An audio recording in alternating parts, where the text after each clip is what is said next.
ఇది ఫస్ట్ తారీఖు నుంచి కూడా అమల్లోకి ఉన్నాయి. ఇప్పుడు డ్రైవింగ్ లైసెన్స్ లేకపోతే 10,000 వెనక్కొచ్చిన వాళ్ళకి కూడా హెల్మెట్ కావాలన్నారు. ఈ రూల్స్ అంటే ఇవాళ నుంచి నిజంగా అమలు అవుతాయా? ఇంకేమైనా కొత్త రూల్స్ ఏమైనా వచ్చినాయి? పక్కాగా అమలు అవుతాయండి. ఇంతకుముందు అవేర్నెస్ కూడా చేసాం మేము, కొత్తగా ఇప్పుడు ఇనిషియేట్ చేసింది కాదు. ఇంకొకటి పబ్లిక్ మీరు మీ ద్వారా తెలియజేస్తుంది ఏంటంటే, ఒక డ్రైవింగ్ లైసెన్స్ ఒక మనిషి దగ్గర ఉందంటే అతని రూల్స్ అన్ని తెలిసింటే లెక్క.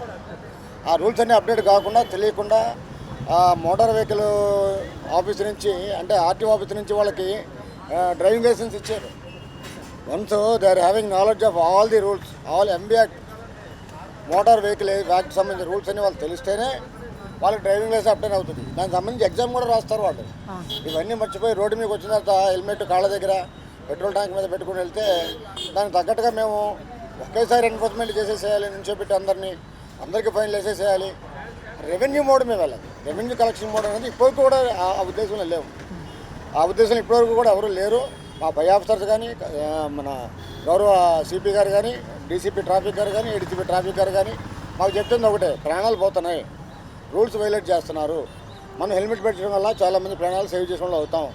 రీసెంట్గా జరిగిన ఇన్సిడెంట్ చాలామంది అండి, మా కానిస్టేబులే మీకు కనబడుతుంది పక్కనే ఫ్లేవర్ మీద అతను వెళ్తా ఉంటే ఎదరవాడు బ్రేక్ వేసేపటికి జస్ట్ అలా వెళ్ళి తగిలాడు, ఎదర బండి తగిలి కింద పడ్డాడు. ఓన్లీ హెల్మెట్ వల్లే చిన్న స్క్రాచ్, బొగ్గ మీద చిన్న స్క్రాచ్ బయటకు వచ్చాడు. లైఫ్ సేవ్ అండి. హెల్మెట్ లేకపోతే ఖచ్చితంగా ఆ వెనకాలన్న ఆ ఎయిట్సర్ బండి తగిలేది. చాలా బాధాకరమైన సంఘటన మనం ఫేస్ చేయాల్సి వచ్చేది. అంటే ఈ మధ్య కాలంలో అంటే బాగా యాక్సిడెంట్స్ ఎక్కువ అవ్వడం వల్ల ఇలాంటి ప్రోగ్రామ్స్ పెట్టడం జరిగిందా, లేకపోతే అంతకుముందు చాలా జరిగి ఉంటాయి కదా? ఎంయాక్ట్ రూల్ అనేది ఇప్పటిది కాదండి.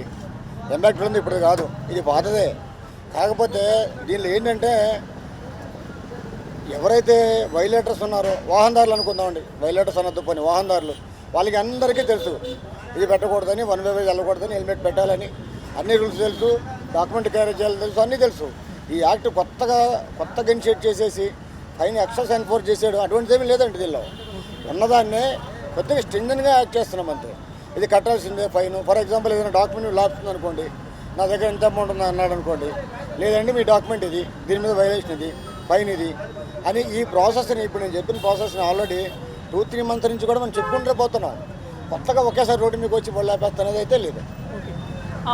చెప్పిన కట్టేసాం అంటే ఇప్పుడు ఫైన్ ఎక్కువ అవ్వడం వల్ల కూడా మరి పేదవాళ్ళు కూడా కట్టలేని పరిస్థితిలో ఉంటాయి. మరి కట్టలేని వాళ్ళ పరిస్థితి ఏంటి? కట్టలేని వాళ్ళ పరిస్థితి అలా ఏముండదండి, డాక్యుమెంట్ వైజే వెళ్తాం మేము. అంతేగాని ఇప్పుడు మీ జేబులో 10,000 ఉన్నాయనుకోండి, 10,000 సరిపడా ఫైన్ నేను ఎలా వేస్తాను? When you are doing in violation, అది హెల్మెట్ అయితే హెల్మెట్ వైలేషనే వేస్తాను, ఏ వైలేషన్ ఆ వైలేషనే వేస్తాం. దానికి చిన్న పెద్ద ఏముండదండి. యాక్సిడెంట్కి ఎందుకు ఉంటాయండి? యాక్సిడెంట్కి చిన్న పెద్ద ఏముండదు, ధనిక పేద అనేది ఏముండదు. అనుకోకుండా జరిగితే యాక్సిడెంట్ చనిపోతున్నారు. ఇప్పుడు లాస్ట్ ఇయర్ చూసుకుంటే మీరు 664 డెత్తులు జరిగినాయి.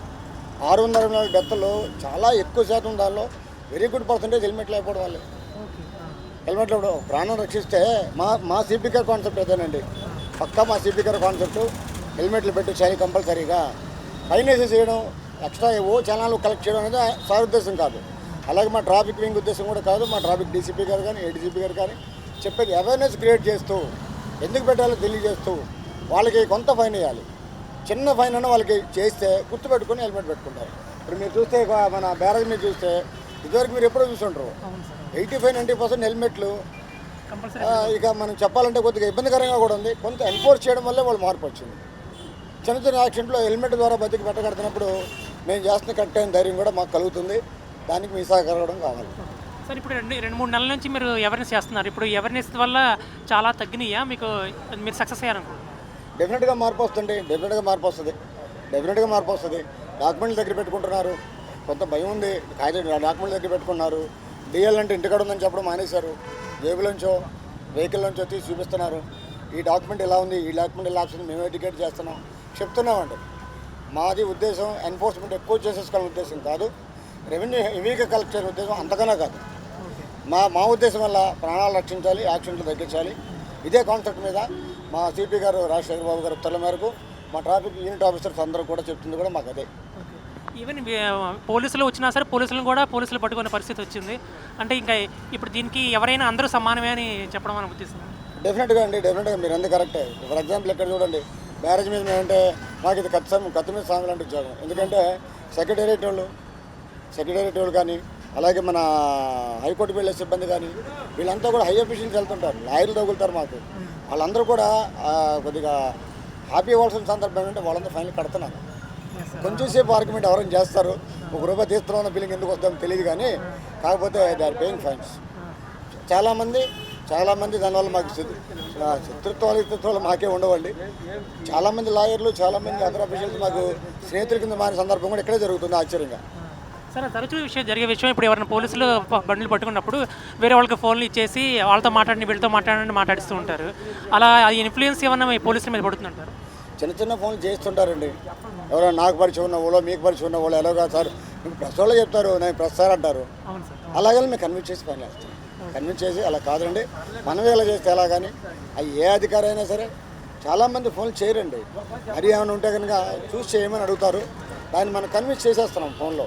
లేదు సార్ ఈ విధంగా జరుగుతున్నాయి కాబట్టి కొద్దిగా మమ్మల్ని మీరు ఏమనుకోవద్దని చెప్తే ఆఫీసర్లు వింటారండి, పక్క లాయర్లు వింటారు, అందరూ వింటారు. ప్రెస్ వాళ్ళు కూడా, ప్రెస్లో కూడా ఫైన్లు కట్టిన వాళ్ళు ఉన్నారు. సార్ ఇప్పుడు లాస్ట్కి సార్ ఇది ఇప్పుడు తరచూ ఇప్పుడు ఇలా పట్టుకోవడం వల్ల ఇంకా ఏపీలో విజయవాడలో ఇలా జరిగింది, ఏపీ మొత్తం కూడా ఇదే అమలు అవుతుంది అనుకుంటున్నారు? ఇది ఓవరాల్గా అందరూ కూడా అప్లికబుల్ అండి. ఇది ఏపీ మొత్తం అప్లికబుల్. ఇది మన అందరూ చేస్తున్నారు, మేమే కాదండి, అన్ని డిస్ట్రిక్ట్లో చేస్తున్నారు, అన్ని ట్రాఫిక్లు చేస్తున్నారు, law and order force road మీకు వస్తున్నారు. Concern officer, senior officer, unit officer ఎవరైతే ఉంటారో వాళ్ళ ఇనిషియేషన్ అద్భుతంగా ఉంది. పర్టికులర్గా మాకు వచ్చేపాటికి మా సార్ మాత్రం సార్ కాన్సెప్ట్ ఒకటే, మళ్ళీ 2-3 సార్లు ఎందుకు చెప్తున్నారంటే సార్ కాన్సెప్ట్ అద్భుతమైన కాన్సెప్ట్. చనిపోకూడదు, మైనర్ ఇంజరీ ఏదైనా అనుకోకుండా ఏమైనా జరిగితే చిన్న ఇంజరీలతో బయటపడితే వాళ్ళ కుటుంబం మనం రక్షించడం అవుతాం. ఆ సాటిస్ఫాక్షన్ మనకు ఉండాలని మా సిపి గారు చాలా గట్టిగా చెప్తారు, చాలా బలంగా చెప్తారు. ఓకే సార్, చివరిగా సార్ ఇప్పుడు ఈ AP police system, traffic police system ఇప్పుడు వేరే రాష్ట్రాలకు కూడా ఇది ఇన్స్పైర్ అవుతుందంటారు? అది అసలు యాక్చువల్గా రూల్ ఉందండి. ఇది సెంట్రల్ రూల్. ఇది సెంట్రల్ రూల్ అందరికీ వర్తిస్తుంది, నాట్ ఓన్లీ ఫర్ ఏపీ, అందరికీ వర్తిస్తుంది. అన్ని చోట్ల కూడా చేస్తున్నారు.